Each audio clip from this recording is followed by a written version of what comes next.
मैं आप सभी को प्रणाम करता हूं, आप सबका अभिनंदन और स्वागत करता हूं। आज 260 करोड़ रुपए की सौगात देने के लिए भिलाई की जनता को आए हैं माननीय मुख्यमंत्री जी।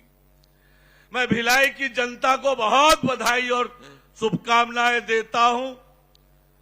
इतनी बड़ी सौगात आज के अवसर पर माननीय मुख्यमंत्री जी आपको देने आए हैं। राज्य में जब से हमारी सरकार बनी है विष्णुदेव साय जी के नेतृत्व में, और आपने नगरीय प्रशासन विभाग की जवाबदारी मुझे दी, तब से नगरीय निकायों की दशा और दिशा को बदलने का काम आपके मार्गदर्शन में हो रहा है। 5 सालों में नगरीय निकायों की अव्यवस्था दुर्दशा हो गई थी। नगरीय निकायों में जो अव्यवस्था का आलम था, विकास अवरुद्ध हो गया था, उन सब के विकास के कामों को आपके मार्गदर्शन में लगातार आगे बढ़ाने का काम किया, और आपके नेतृत्व में सरकार बनने के बाद केवल 1 साल में सभी नगरीय निकायों को 7,000 करोड़ रुपए बिना भेदभाव के जारी किया। आज ये 18 महीने में 470 करोड़ रुपए अकेले भिलाई नगर निगम को अलग अलग योजनाओं से भेजी गई है। 470 करोड़। और इसलिए मैं कहता हूं कि हम उस राजनीतिक दल के लोग हैं जो विकास के लिए राजनीति करते हैं, विकास में राजनीति नहीं करते। लगातार सभी नगरीय निकायों का विकास, योजना बनाकर विकास, कि हमारे शहर स्वच्छ बने, सुंदर बने, सुविधापूर्ण बने, इसके लिए पूरी योजना बनाकर हमारी सरकार काम कर रही है। और उसका नतीजा ये हुआ कि पहली बार छत्तीसगढ़ को स्वच्छता में 7 राष्ट्रीय पुरस्कार मिले। हमारे 7 निकायों को पुरस्कार मिला। 6 निकायों को राष्ट्रपति जी से और 1 निकाय को केंद्रीय मंत्री जी से पुरस्कार मिला। कितना काम हो रहा है, कैसे काम हो रहा है, कैसे हमारे शहर स्वच्छ और सुंदर बन रहे हैं, इसका उदाहरण मैं आपको बताता हूं कि 20,000 से कम जनसंख्या वाले शहरों में देश के सबसे स्वच्छ 100 शहरों में अकेले छत्तीसगढ़ के 58 शहर आए। 58 शहर, ये हमारी योजना का, हमारी रणनीति का हिस्सा है। मुख्यमंत्री माननीय विष्णुदेव साय जी के नेतृत्व में आज जिस प्रकार से नगरीय निकायों की दशा और दिशा बदली है, आज हमारे शहर तेज गति से विकास की दिशा में आगे बढ़ रहे हैं। हमने नगरोत्थान योजना बनाई है। शहर के जो बड़े काम हैं, नगर उत्थान योजना के माध्यम से हम राशि स्वीकृत कर रहे हैं। भिलाई नगर निगम को भी नगरोत्थान योजना से एक बड़ी राशि की स्वीकृति मिली है।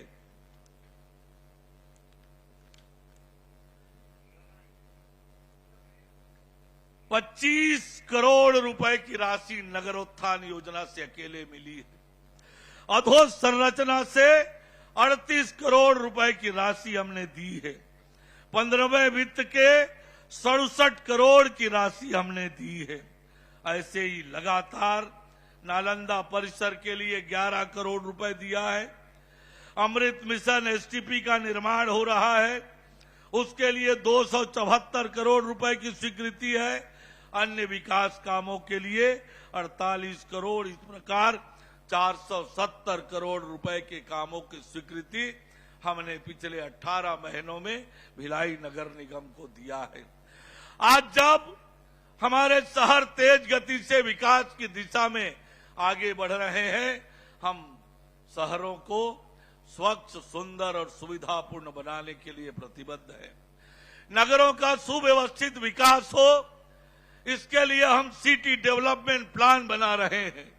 शहरों का सुव्यवस्थित विकास सिटी डेवलपमेंट प्लान के माध्यम से हम कर रहे हैं। हमारे शहर स्वच्छ बने, सुंदर बने, सुविधापूर्ण बने, इसके लिए माननीय मुख्यमंत्री जी के मार्गदर्शन में लगातार काम हो रहा है। जो मांगे आई है, मैं आपको कह सकता हूं कि विष्णुदेव साय जी की सरकार है। काम तो कैसे कर रही है आपको पता है ना, देख लिया आपने। 470 करोड़ कैसे काम कर रही है भाई विष्णुदेव साय जी की सरकार।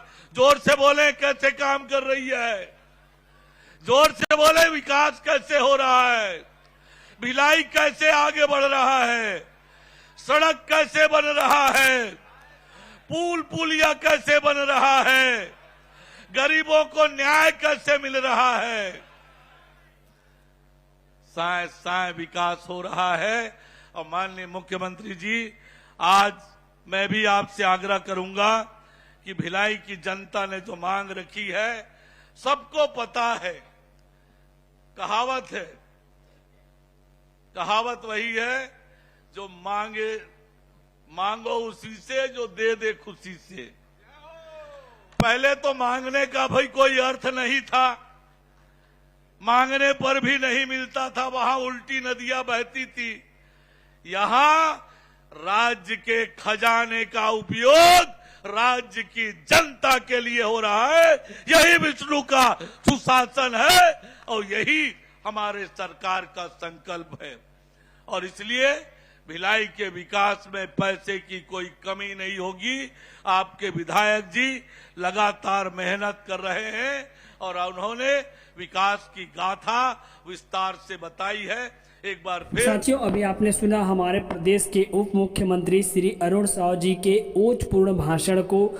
हमें यहाँ पर उप मुख्यमंत्री अरुण साव जी ने बताया कि कैसे छत्तीसगढ़ प्रदेश में भारतीय जनता पार्टी की जो सरकार है वो महज 20 महीने में ही विकास के सभी आयामों को हासिल किया है और जनता को वे सारी सुविधा दी है जो सरकार ने चुनाव से पहले वादा किया था। चाहे वह छत्तीसगढ़ प्रदेश की विवाहित महिला जिनकी आयु 21 वर्ष से अधिक है, उन्हें 1000 रुपये प्रति माह देने के लिए महतारी वंदन योजना की बात हो, या फिर किसानों के हित में किया गया कृषक उन्नति योजना जिसके तहत किसानों से 3100 रुपये प्रति क्विंटल की दर से धान खरीदी जाती है, या फिर 2 वर्ष का बकाया बोनस। सभी हमें योजनाओं के बारे में बताया कि कैसे यहाँ प्रदेश की जनता को सभी गवर्नमेंट की जो स्कीम है उसका लाभ मिल रहा है। छत्तीसगढ़ प्रदेश में 18 लाख से भी अधिक आवास स्वीकृत किए गए हैं, जिसके तहत छत्तीसगढ़ प्रदेश के सभी जो गरीब हैं उन्हें खुद का मकान मिला है। हमें तमाम योजनाओं के बारे में यहाँ पर उप मुख्यमंत्री जी ने बताया है। अब छत्तीसगढ़ प्रदेश के यशस्वी मुख्यमंत्री श्री विष्णुदेव साय हमें आगे और भी महत्वपूर्ण योजनाओं के बारे में बताएंगे कि कैसे छत्तीसगढ़ प्रदेश में सभी योजनाओं का संचालन हो रहा है। अगर आपने महतारी वंदन योजना के लिए आवेदन किया है और आपको इसका लाभ नहीं मिल रहा है, तो साथियों मैं बताना चाहूँगा आपको 31 अगस्त से पहले अपना जो खाता है उसे डीबीटी करा लेना चाहिए। कई लोगों का जो पैसा है वह डीबीटी की वजह से रुका है, तो आपको डीबीटी कराना बहुत ज़रूरी है। अगर आपने आवेदन किया है और इसका लाभ आपको नहीं मिल रहा है तो आप तत्काल अपने नज़दीकी चॉइस सेंटर में जाके आपको जो है डीबीटी कराना होगा अपने खाते को, फिर उसके बाद आपको इसका लाभ मिलना स्टार्ट हो जाएगा। साथ ही हमें आगे मंत्री जी बताएंगे कि कैसे छत्तीसगढ़ प्रदेश की जो 70 लाख से भी अधिक महिलाएं हैं जो इस योजना के लिए आवेदन किए थे और उन्हें अब तक 18वीं किस्त मिल चुकी है और 1 सितंबर से लेकर 5 सितंबर तक फिर से 19वीं किस्त जारी कर दिया जाएगा। चलिए सुनते हैं हमारे प्रदेश के मुख्यमंत्री के भाषण को कि और कौन कौन सी योजनाओं के बारे में हमें बताएंगे।